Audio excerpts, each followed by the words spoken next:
In today's video, we're continuing our coverage on the kaiju legendary MonsterVerse Godzilla X Kong, The New Empire. So, if you're new around here, make sure to subscribe to never miss any of the kaiju, MonsterVerse, Rebel Moon, Marvel, DC, pop culture based content that I try to cover on a daily basis. Yes, currently at the moment we're doing a lot of MonsterVerse stuff, but very soon we're going to get back on the Marvel, DC, and overall pop culture genre. So if you're not already, subscribe to the channel, turn notifications on, and let me know down below everything you think about this video once you've finished it. Also, we're trying to grow the Instagram following, so at Warstu, much appreciated if you could follow me over there. I've posted some pictures over there that I'm not allowed to post here.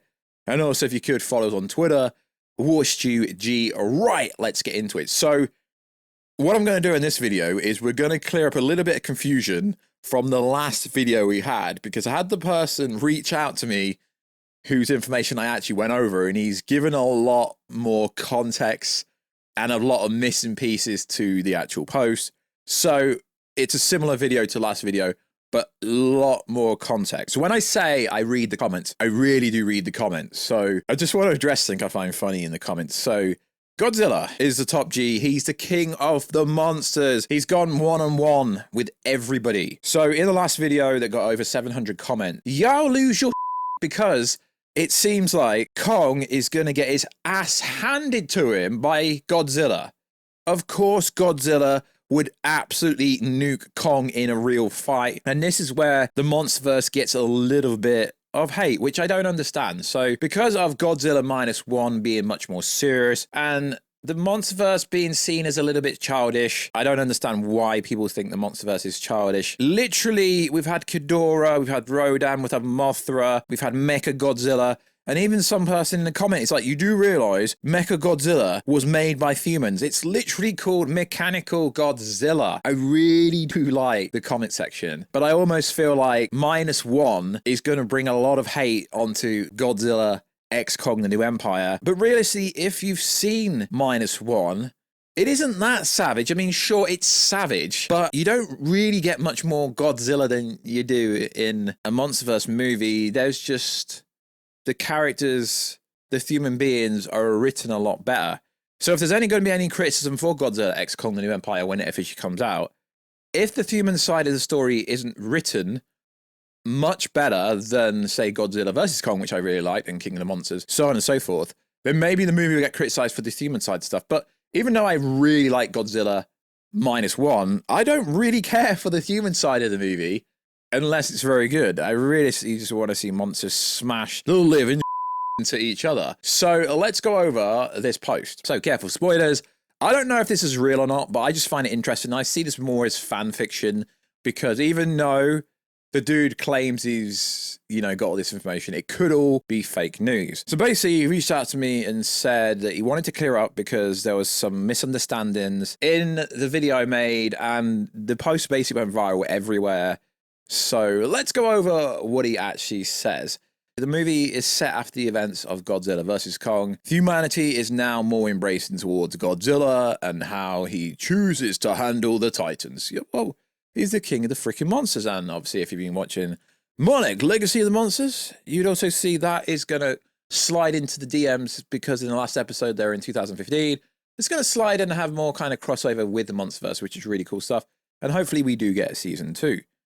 Movie begins with Godzilla battling and killing Silas in Rome in a comical sense. After the fight, Godzilla falls asleep in the Roman Colosseum. Original test screening dubbed the Spider Titan Arachnic, but more recent test screenings identify it as Silas.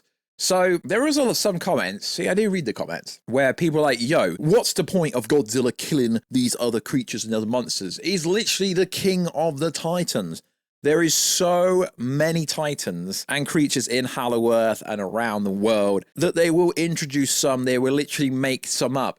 The whole villain of this movie is literally been made up for said movie. Meanwhile, Kong is running things deep down in the Hollow Earth. We see him on the hunt, leading a pack of creatures called wart dogs. into a trap. Original test screeners called the creatures Kong hunting wart dogs, but more recent screeners identified them as death jackals. I mean, so far, this is literally just following the trailer, which is cool. Like I say, I don't know what actually happens in the movie, but it's all speculation and accumulation till we see the real movie. That's why I realistically don't ruin anything in the thumbnail. Oh, I try not to. Doug makes a cameo. Titanus Doug. And there's also a bunch of toys out to indicate that Doug will be in this movie, and Adam Wingard also said the same thing. So Doug makes a cameo, steals the wart dog stroke death jackal Kong had successfully trapped. Monarch is mostly tied up with the military this go around, whilst Gia, Rebecca Hall's character, and the new Monarch scientist played by Dan Stevens, monitors Kong in Hollow Earth. Dan, Steve's character, is a little bit flamboyant and serves as Kong's dentist. Gia's having nightmares and visions of a Titan uprising inside the Hollow Earth and led by a mystical threat known as Skarking. But we already know this. So most of this information is already out there. It's not really new, but there are some parts that may not have made its way onto the interweb. Skarking is a brutal, power-hungry orangutan like a Titan who's enslaved a troop of Kongs and rules his underground empire with an iron fist. It's interesting because if you actually pause the trailer where you see his troops, there's at least 100 different gorillas or orangutans. It's really hard to see what they are. He sports a whip made of Titan bone that he wears around his shoulder that, according to Toy Leaks, is actually called a whiplash.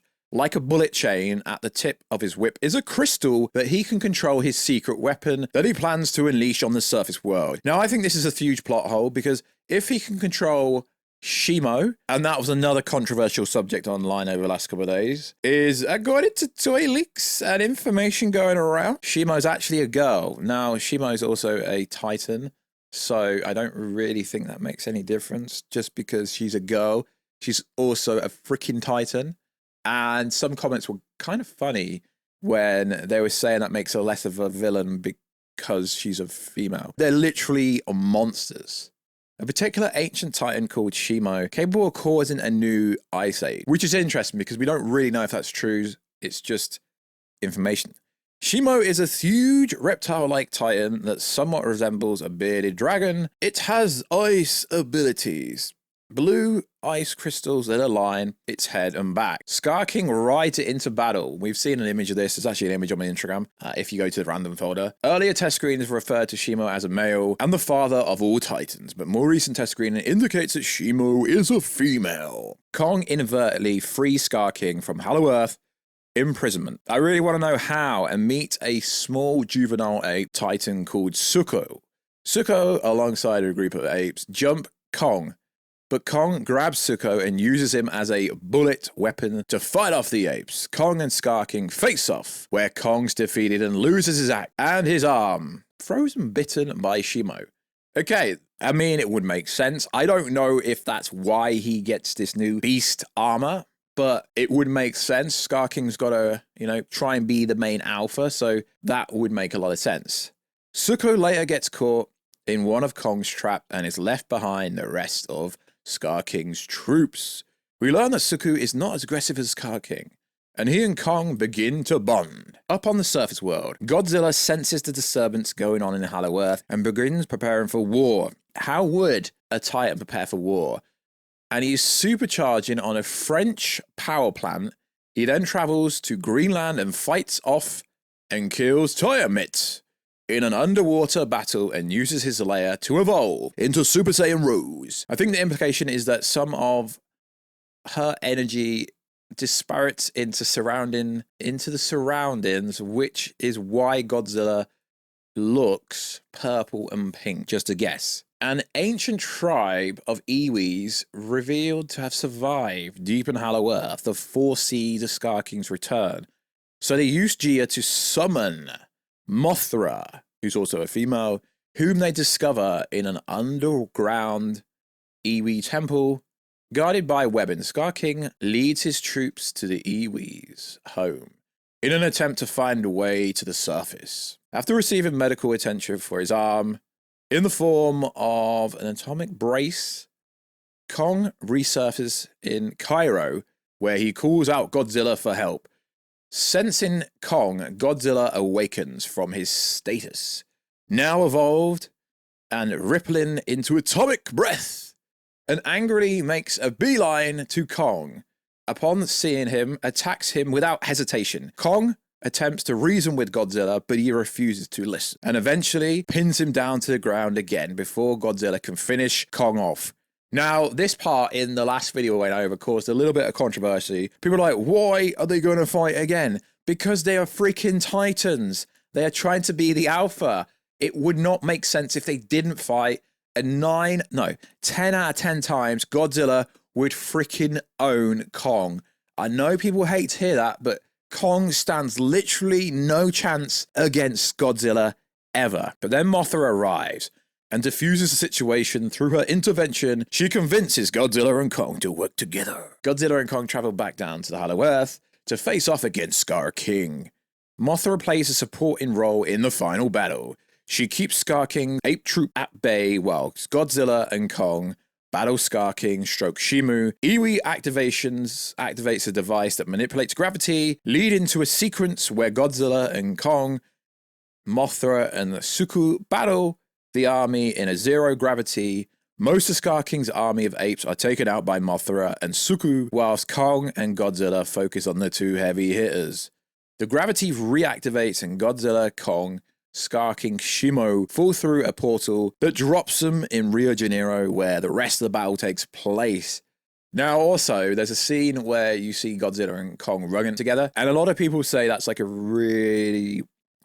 But we haven't actually seen it play out, and for scale and context, there is multiple scenes in Godzilla vs Kong where you see the Theman's size compared to Kong, and Adam Wingard can do scale and size. It just depends if he's actually going to do that. So far, if this is true, it sounds pretty dope to me. Towards the end of the battle, Scar King tries to defend himself against an attacking Godzilla with his whip, but Godzilla catches it in his mouth, breaks it out, dropping the control crystal, enslaving Shimu, and sending it across the ground. As Kong and Scar King scramble to recapture it, Suku comes in at the last second with Kong's axe and brings it down on the gem, breaking the control over Shimu. Scar King then receives the beating of a lifetime by Godzilla and Kong and Shimu before she freezes Scar King solid with her ice breath, and Kong smashes him into a million pieces. Now, there has been some conjecture. It's like, why kill all these Titans? Why kill all these creatures? It's like I said, why are they going to keep an evil Kong around? Because he ain't going to get any better. All Legendary has to keep doing is keep introducing more villains, or reintroducing or licensing out villains from the Toho catalog, which I don't really know how it works, but I understand it does cost a lot of money when they use Ghidorah, etc. The movie ends with Godzilla firing his atomic breath into the sky to disperse Shimu's Ice Age blizzard she created before he swims back to Rome to rest in the Colosseum. Now, this last shot is going to be absolutely insane. So it reads like this. Kong, Suku ride Shimu back into Hollow Earth, where they free all the enslaved apes. That is absolutely freaking insane. So we're going to see the MonsterVerse version of the Holy Trinity, which would be Batman, Superman, and Wonder Woman, but this will be Godzilla, Mothra, and Kong side by freaking side. And there is so many confirmed Titans creatures in this movie already. I mean, I don't mind toy leaks, but toy leaks have literally, figuratively, in every sense confirmed every single character in this movie thus far. So thus far it is Shimo, Suku, Scar King, Godzilla, Kong, Wartdog, Mothra, Doug, the Jackals, so on, and probably a lot more. So I hope this clears up any confusion from the previous video, but I felt like we were missing a little bit of context. And seeing as how much you guys seem to enjoy that video, because I don't really get 700 comments plus very often, I thought we'd do a bigger video. But for guys, just understand that Godzilla will don everybody. He will body everybody. Kong will never have the chance to body Godzilla. The closest he got was in Godzilla vs Kong, when Godzilla was already tired. But if Godzilla was fresh, that fight wouldn't have lasted 4 seconds. So like always, guys, check us out on Instagram at Warstu to see the beautiful face behind the beautiful voice. Check us out on Twitter, WarstuG, and I will catch you in another video very soon. Catch you later.